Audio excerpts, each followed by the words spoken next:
Hello kings and queens, and welcome to another week with Asian Queen. So this week it's all about the Eves. So all my protagonists are going to be women. And I want to jump in right in today and start talking about Linda Ikeji and Grace Ajilore. Why are we talking about these two women? Well, because they have something in common. They have been dragged on the internet because apparently they went against something that they had been preaching to their female audience. Let's start with Linda Ikeji. So as we all know, Linda Ikeji is a popular Nigerian blogger who runs the Linda Ikeji blog, and she has millions of followers. She's made tons of money and currently owns a 500 million naira house at Banana Island. So she's always had this reputation of not being particularly liked. Like, the audience likes her because she provides them with juicy information. But people don't really like her because, especially celebrities, because they are the ones that she targets the most. I mean, how else will she make her money? So Linda happened to be involved in a scandal a couple of years ago when she announced that she was pregnant. Everybody was like, what? Is this not the same Linda that was preaching celibacy up and down and telling women to not get involved with any man until they find the right guy, and now she's telling us that she is pregnant? Well, Linda must have felt the criticism because she came out and gave out this long-ass explanation of how she met the man. He was living in a 3-bedroom flat somewhere in Lagos, and then she tripped and fell, and then she got up and she was pregnant. You know, something like that. You can read the gist yourself. I will provide you with all the information you need to understand this topic better. Grace Ajilore is a UK-born Nigerian woman who rose to fame by having a channel on YouTube. You know, she had this channel where she mainly talked about relationships, and she used herself as an example, so she would narrate her personal experiences, and then through that she will advise her audience, mostly women, about how they shouldn't, jump at the slightest opportunity to be with a man, but they should evaluate him and see if he's really worth it, because heartbreaks are real and they can be extremely painful and stuff. And she's been doing quite well for herself. Her channel has like thousands, or I think tens of thousands of subscribers, and from there she moved into acting as well, and she's become like she's been doing PR for brands, Pretty Little Things, ASOS. Like, she's made quite a lot of money, and she also established herself as a respectable person because of the message that she was passing across. Well, last year, Grace announced that she is pregnant. And again, like it happened with Linda, every woman that has been following her jumped at her throat to tell her that she is a hypocrite. She had initially posted a picture on Instagram, but she had to disable the comments because they were really nasty. Like, someone even wished her son to die. But Grace maintained her stance that she never told women, do not date, do not be in a relationship. She only told them, make sure that the man you're going to get yourself involved with is worth it.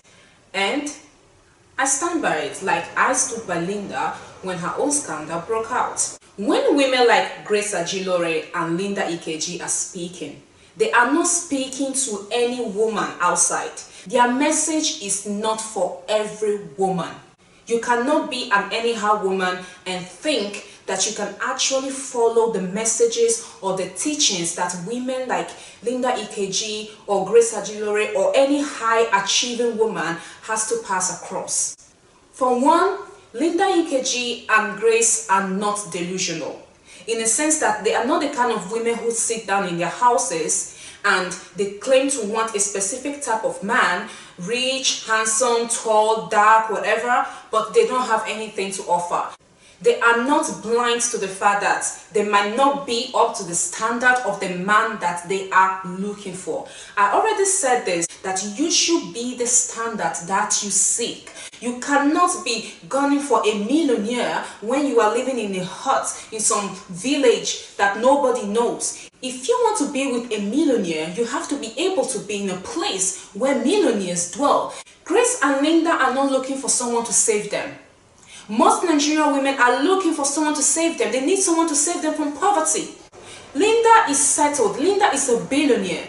Grace is settled. Grace is a millionaire. These women are not looking for the Messiah, and they are not looking to be anybody's Messiah. They are established on their own, and now they are looking for another established person in their partner to be with them, so that together they can start from an equal level of collaboration and build something. And then there is this idea that you need someone to complete you. And again, we are back to the whole issue of saving. I am poor, so I need a rich man to complete me. It doesn't work like that. First of all, relationship is not about completion, it's about complementing. Okay? So you have something, then the man has something, and then you come together and you share. I've already spoken about this when I discussed relationship and power dynamics. If you don't have anything, and the man has everything, you will get lost in his bubble. Take a look at Chioma and Davido. Anytime anybody thinks about Chioma, the only thing they remember is that she is dating Davido. She just had Davido's son. Nobody remembers Chioma for herself. So you are looking for a man to complete you, not knowing that when you do not have anything and the man has everything, you are not going to be completed. You are going to be absorbed.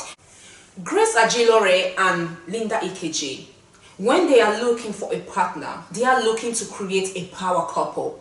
And now you will say, Mavis, are you saying that just because I'm poor, I cannot look for a rich man? No, that's not what I'm saying. What I'm saying is that if you are poor, you have to take into consideration the fact that a rich man won't want to have anything to do with you. Because last time I checked, 0 plus 100 divided by 2 is equal to 50. But 100 plus 100 divided by 2 is equal to 100. Let it be that for you to even get to the man's level, it's just adding like a tiny bit. Any poor woman who is gunning for a millionaire is giving women a bad name. She keeps perpetuating the myth of the damsel in distress. We don't want that narrative anymore. We have moved past that narrative. We want a 21st century woman that stands on her 2 feet and doesn't need anybody to come and do anything for her. Linda and Grace can afford to tell a man to fuck off. They can tell a man, okay, I cannot put her with your crap, and I'm not going to put her with your crap. You that is insulting Linda or Grace, calling her hypocrite, you cannot afford to do that. Because even when a man is giving you shit to eat, you will still eat it, because the man is the one putting food on your table. The phone you are using came from him. The clothes you're wearing came from him. The wig on your head came from him. The house you stay in, he's paying the rent. The car you're driving, he's the one that puts the fuel. As a matter of fact, the car is bought in his name, and you are there insulting Linda and Grace, who have everything in their name. You should actually sit down and shut up, be ashamed of yourself, and reason, how do I get to Linda and Grace's level, so that I can afford to tell a man I am not willing to take your bullshit. Because these women do not operate on the same level as you. Before you can take the advice that Grace or Linda gives out, you need to understand that you must reach a certain level of achievement. You must have reached a certain level of self-worth, self-respect, self-love to be able to actually harness this advice and make good use of it. Otherwise, you are just a delusional girl living in a hut in some place, in a village, in a town that nobody knows, who is hating on 2 women that are globally known. Do you get that? I hope you get that. Okay, so I'm going to stop here right now, and I will see you next time to discuss another topic. See you now. Bye-bye.